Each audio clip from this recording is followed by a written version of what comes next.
টাঙ্গুয়ার হাওর ভ্রমণের অন্যতম একটি পর্যটন কেন্দ্র হলো জাদুকাটা নদী। এই জাদুকাটা নদীটি সত্যি জাদুর ছোঁয়া লাগিয়ে দেয় পর্যটকদের মনে, এবং এখানকার চারিপাশের প্রাকৃতিক পরিবেশ অপূর্ব সুন্দর, যা যেই কাউকেই আকৃষ্ট করবে। আমরা টাঙ্গুয়ার হাওর ভ্রমণের শেষ দিনে এসেছি জাদুকাটা নদী দেখার জন্য।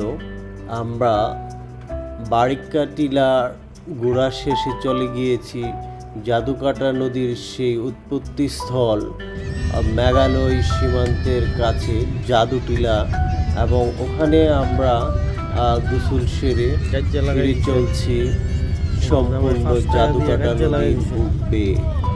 আপনাদেরকে ধীরে ধীরে দেখিয়ে তুলব জাদুকাটা নদীর দৃশ্য, এবং আমাদের ভ্রমণ নৌকায় দুপুরে আমাদের জন্য লাঞ্চের আয়োজন করেছে, যেটি আমাদের প্যাকেজের মধ্যে অন্তর্ভুক্ত ছিল।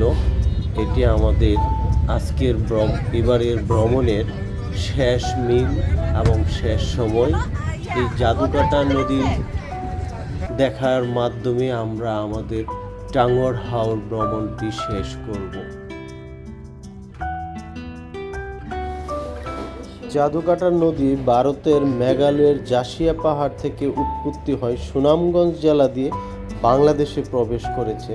নদীটি সুনামগঞ্জ জেলার গুরুত্বপূর্ণ ও সীমান্ত নদী।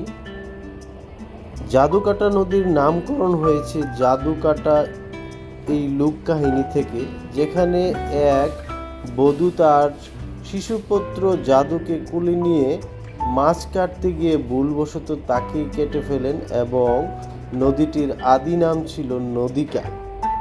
জনশ্রুতি আছে নদীর তীরে এক বধূ তার শিশু জাদুকে কুলে নিয়ে নদীতে মাছ কাটছিলেন।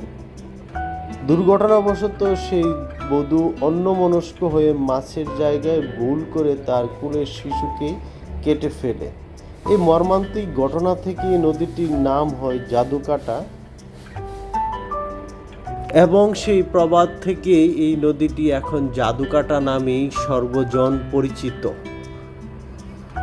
তবে বাস্তবে নদীর চারিপাশের দৃশ্যও জাদুকরী রকমের সুন্দর। জাদুকাটা নদীর মাছ থেকে আমরা দেখছিলাম সেই মেঘালয়ের পাহাড় থেকে নেমে আসা ঝর্ণার দ্বারা। অপূর্ব এই ঝর্ণাটি যে কোনো পর্যটককে আকর্ষণ করে। সত্যি এটি একটি কাছ থেকে এই ঝর্ণাটি আরও অনেক মায়াময় ও অপূর্ব দেখায়। জাদুকাটা নদীর দৃশ্য দেখতে দেখতে আমরা আমাদের হাউস বোটে বসে দুপুরের লাঞ্চ খাচ্ছিলাম। আমরা পুরো গ্রুপের সকল সদস্যরা হাউস বোটের ছাদে বসে আজকের দুপুরের শেষ লাঞ্চ সারছি। আমরা আজ এই জাদুকাটা নদী দেখে আমাদের ভ্রমণ শেষ করব। এখানে আমাদের সকল সদস্যরাই পর্যায়ক্রমে বসেছে, এবং হাউসবোট থেকে এখানকার কর্মীরা আমাদেরকে লাঞ্চ সার্ভ করছিলেন। নদীর বুকে আকাশ থেকে মেঘগুলো যেন উড়ে উড়ে মাটির দিকে নেমে আসছিল। এই অপরূপ দৃশ্য সত্যি মনোমুগ্ধকর। আর নদীর অন্যদিকে রয়েছে এই মেঘালয়ের উঁচু নিচু পাহাড়গুলো। নদী, মেঘ আর পাহাড়ের সমন্বয়ে যেন এখানে এক অতি প্রাকৃতিক দৃশ্যের সমাগম ঘটেছে।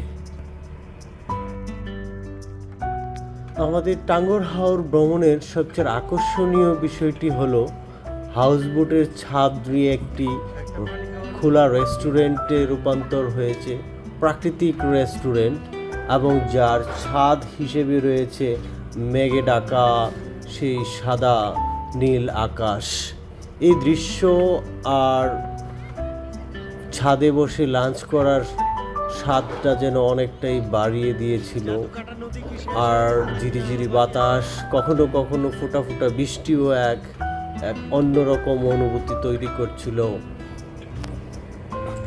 5 স্টার হোটেলের মধ্যে শিল্পীরা নানানভাবে রং তুলি দিয়ে প্রাকৃতিক দৃশ্য সাজিয়ে তোলে। আর এই ট্যুরে হাওরের নৌকার ছাদে বসে প্রাকৃতিক দৃশ্যই যেন এক অন্যরকম একটি সুন্দর মহলের তৈরি করে ফেলেছে, সাজানো গুছানো একটি রেস্টুরেন্ট তৈরি করে ফেলেছে। প্রাকৃতিক পরিবেশে বসে দুপুরের খানাটা আরও একটু স্বাদ বাড়িয়ে দিয়েছিল। নৌকায় বসে দুপুরের খাবার খেতে খেতে এবং জাদুকাটা নদী দেখতে দেখতে আমাদের ভ্রমণের শেষ প্রান্তে চলে এসেছি। আমাদের হাউস বোটটি ধীরে ধীরে সেই আনোয়ারপুর ঘাটের দিকে এগিয়ে চলছে। সন্ধ্যায় সূর্য যেন ডুবে যাচ্ছে, আকাশের বুকে কালো মেঘ দিয়ে আসছে। এই দৃশ্যে দেখতে দেখতে আমরা আমাদের এবারের টাঙ্গর হাওর ভ্রমণ শেষ করেছি। তবে আপনাদের জানার জন্য আমরা আগেও বলেছি এই ট্যুরের প্যাকেজ সম্পর্কে। এরা বিভিন্ন ক্যাটাগরির প্যাকেজ প্রোভাইড করে। 15,000 থেকে 25,000 টাকার মধ্যে ফ্যামিলি প্যাকেজ প্রোভাইড করে, যেখানে আপনাকে 2 দিন ঘুরাবে টাঙ্গর হাওরে, 8টি স্পট দেখাবে এবং আপনার 5 বেলা মিল ও 4টি স্ন্যাক্সের আয়োজন করবে এরা। তো সকলেই ভালো থাকবেন, সুস্থ থাকবেন। আল্লাহ হাফেজ।